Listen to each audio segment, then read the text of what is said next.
नहीं।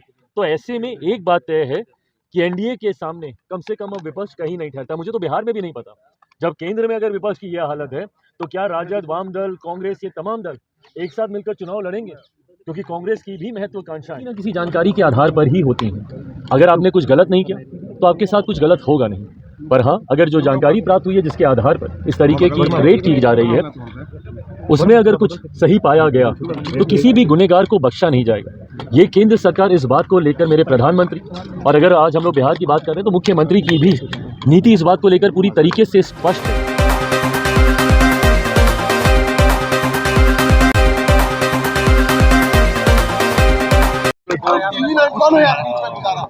बिहार में जिस तरीके से इस चुनावी वर्ष में जो बिहार और बिहारियों के लिए एक महत्वपूर्ण साल है, इस साल में देश के मुझे लगता है सबसे अनुभवी नेताओं में से एक महामहिम राज्यपाल जी को बिहार प्रदेश के राज्यपाल की जिम्मेदारी दी गई।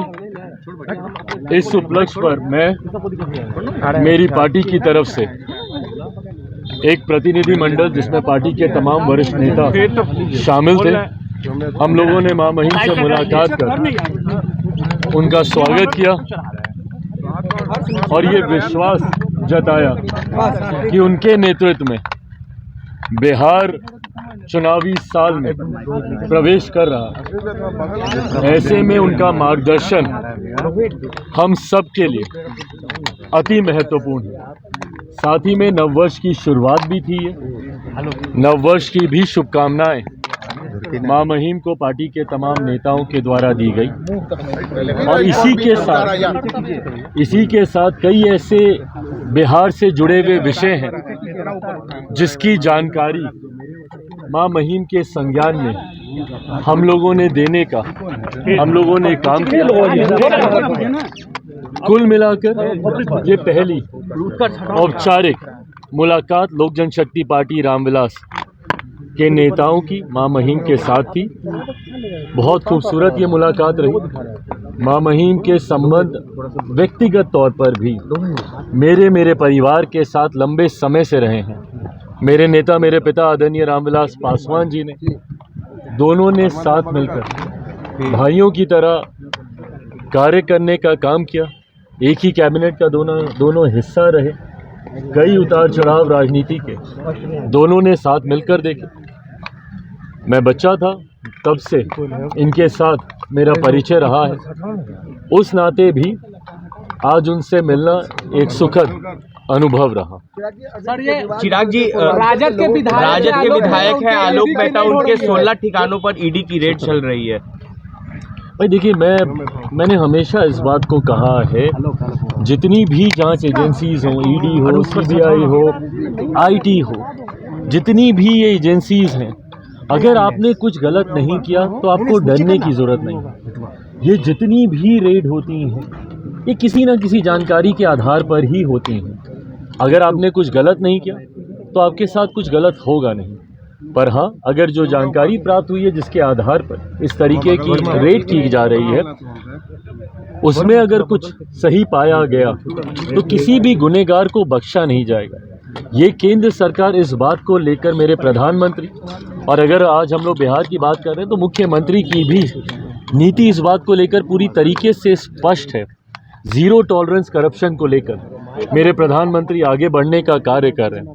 ऐसे में अगर किसी ने भी भ्रष्टाचार या कोई भी गलत कार्य किया है तो उसको बख्शा नहीं जाएगा। इस सोच के साथ सरकार कार्य कर रही है। अलायंस, तथाकथित इंडिया अलायंस, आज स्वतः इन्हीं के घटक दलों ने इंडिया अलायंस को स्वाहा कर दिया। जो विपक्षी दलों का गठबंधन, जिसका महिमा मंडल ये लोग करते नहीं थकते थे और उसको एनडीए के सामने विपक्षी एकता का चेहरा बनाने का ये लोग काम करते थे, इंडिया अलायंस को, आज उन्हीं के कई घटक दलों ने उसकी समाप्ति की घोषणा कर दी। ऐसे में एक बात तो तय हो गई है कि विपक्ष पूरी तरीके से बढ़ चुका है। और इस बात को मैंने कई बार बोला है कि जब महत्वाकांक्षी दलों का गठबंधन होता है तो वो कभी एक साथ नहीं रह सकता। ऐसे भानुमति के कुनबे को कई बार बनते और बिगड़ते हम लोग देख चुके हैं। 2014 से देश में प्रधानमंत्री नरेंद्र मोदी जी को हराने की सोच के साथ कई बार ऐसे महत्वाकांक्षी दलों का गठबंधन बना और परिणाम क्या हुआ कि ये लोग एक दूसरे की काट ही करने के लिए लग जाते। दिल्ली में अभी चुनाव है, इनके घटक दल आधे आम आदमी पार्टी को सपोर्ट कर रहे हैं। कांग्रेस का नेतृत्व, देश की जनता तो नकार ही चुकी है, कांग्रेस का नेतृत्व इनके घटक दल तक स्वीकार करने को तैयार नहीं है। तो ऐसे में एक बात तय है कि एनडीए के सामने कम से कम अब विपक्ष कहीं नहीं ठहरता। मुझे तो बिहार में भी नहीं पता, जब केंद्र में अगर विपक्ष की यह हालत है तो क्या राजद, वाम दल, कांग्रेस, ये तमाम दल एक साथ मिलकर चुनाव लड़ेंगे? क्योंकि कांग्रेस पूरी तरीके से बढ़ चुका है। और इस बात को मैंने कई बार बोला है कि जब महत्वाकांक्षी दलों का गठबंधन होता है तो वो कभी एक साथ नहीं रह सकता। ऐसे भानुमति के कुनबे को कई बार बनते और बिगड़ते हम लोग देख चुके हैं। 2014 से देश में प्रधानमंत्री नरेंद्र मोदी जी को हराने की सोच के साथ कई बार ऐसे महत्वाकांक्षी दलों का गठबंधन बना और परिणाम क्या हुआ कि ये लोग एक दूसरे की काट ही करने के लिए लग जाते। दिल्ली में अभी चुनाव है, इनके घटक दल आधे आम आदमी पार्टी को सपोर्ट कर रहे हैं। कांग्रेस का नेतृत्व, देश की जनता तो नकार ही चुकी है, कांग्रेस का नेतृत्व इनके घटक दल तक स्वीकार करने को तैयार नहीं है। तो ऐसे में एक बात तय है कि एनडीए के सामने कम से कम अब विपक्ष कहीं नहीं ठहरता। मुझे तो बिहार में भी नहीं पता, जब केंद्र में अगर विपक्ष की यह हालत है तो क्या राजद, वाम दल, कांग्रेस, ये तमाम दल एक साथ मिलकर चुनाव लड़ेंगे? क्योंकि कांग्रेस की भी महत्वाकांक्षाएं, अभी तो 100 का आंकड़ा इन्होंने पार नहीं किया, पर महत्वाकांक्षाएं तो बड़ी हुई। चुनाव आते आते तक बिहार में भी ये इंडी अलायंस है, महागठबंधन है, यूपी है, मुझे नहीं पता कि क्या है, पर मुझे नहीं लगता कि चुनाव आते आते तक बिहार में भी विपक्षी दल एक साथ रह पाएंगे। 2025 में आप मान रहे हैं कि विपक्ष का कुनबा जो है बिखर जाएगा 2025 तक? ये सोच एक सत्ताधारी, एक राज्य की सत्ताधारी दल के प्रमुख की ये सोच, और वो भी एक ऐसे राज्य की सत्ताधारी पार्टी जो कि देश की राजधानी है।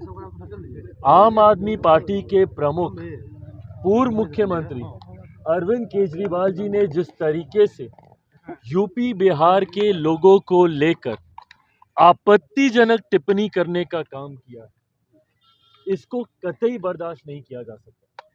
यूपी बिहार के लोगों को फर्जी कहना बनाते हैं, किस तरीके की सोच है ये? आज अभी हम लोग महामहिम के साथ बैठे हुए थे और उसमें ये चर्चा हुई कि ये वही यूपी बिहार के लोग हैं, ये लोग कार्य ना करें तो कहीं ना कहीं देश की गति थमने पर आ जाएगी। इतना महत्वपूर्ण योगदान है। और ये किस तरीके की बांटने की सोच है? क्या चाहते हैं पूर्व मुख्यमंत्री अरविंद केजरीवाल जी कि भारत में अब ड्यूअल सिटीजनशिप लागू कर दी जाए?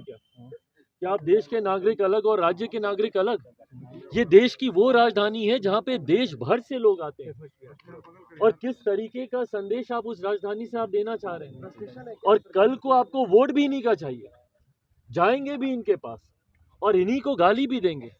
ये वही सोच है जो कि महाराष्ट्र में भी एक राजनीतिक दल था, जो महाराष्ट्र में बिहारियों के ऊपर लाठी चलाने का काम करता था, और आज उद्धव ठाकरे जी की पार्टी, और आज वही सोच को अरविंद केजरीवाल जी, ये पूरी तरीके से गठबंधन को हर सर्वे में लगातार इनकी सरकार होने के बावजूद ये अपने वादे पूरे नहीं कर पाए। कौन कौन से देश से तुलना की थी कि दिल्ली को ये बना देंगे, क्या क्या कहा था कि दिल्ली की सड़कें कैसी कर, आज भी जाके वहाँ की सड़कों के हालात देखिए, वहाँ का इंफ्रास्ट्रक्चर देखिए। हकीकत है ना इनसे पंजाब संभला ना इनसे दिल्ली संभला, और दिल्ली के लोगों ने इस बार बदलाव का मन बना लिया। अगर इनको बार बार यही शिकायत करनी है कि एलजी हमारा साथ नहीं देता, अगर इनको बार बार यही शिकायत करनी है कि केंद्र सरकार से हमको साथ नहीं मिलता, इससे पहले तो किसी सरकार ने ये शिकायतें नहीं की थी, और इन्होंने सिर्फ ये बहाना बना लिया काम नहीं करने का। तो जब आपको काम करना ही नहीं है और आप यही कहते हैं कि भाई केंद्र से हमको समर्थन नहीं मिलता, एलजी हमको समर्थन नहीं देती, तो माइट एज वेल दिल्ली की जनता इस बार उसी सरकार को चुने ना, जिसका समर्थन एलजी देंगे, जिसका समर्थन केंद्र सरकार को भी जिसका मिलेगा, और जिनको बहुत खूबसूरत शब्दों में हमारे प्रधानमंत्री जी डबल इंजन की सरकार कहते हैं। इस बार ये बात तय है कि 8 फरवरी को जब परिणाम आएंगे तो दिल्ली में डबल इंजन की सरकार होगी, भाजपा के नेतृत्व वाली एनडीए की सरकार दिल्ली में बनने जा रही है, इसमें कहीं कोई संदेह चिराग जी, बिहार में तेजस्वी ने भी कहा है कि 2025 में एनडीए की विदाई तय है। साल के शुरुआती दिनों में ही तेजस्वी यादव ने कहा कि इस साल बिहार में एनडीए की विदाई अच्छा तय है। सुनिए ना, इनकी ये आदत, आप इनके बयान निकाल के देख लीजिए ना, लोकसभा के वक्त क्या बोलते थे, सुपड़ा साफ हो जाएगा, खाता नहीं खोल पाएंगे, हर चुनाव में वही रटी रटाई बातें। परिणाम क्या होते हैं? अभी उपचुनाव में परिणाम दिख गए ना इनको। हाँ, 4 सीटों पे उपचुनाव हुए, 100% स्ट्राइक रेट रहा एनडीए का। क्या हो गया भैया? ऐसे जिनको ये अपना गढ़ मानते थे, जहाँ पे अपना आधिपत्य ये मानते थे कि भाई कुछ हो जाए, बेलागंज जैसी सीटें,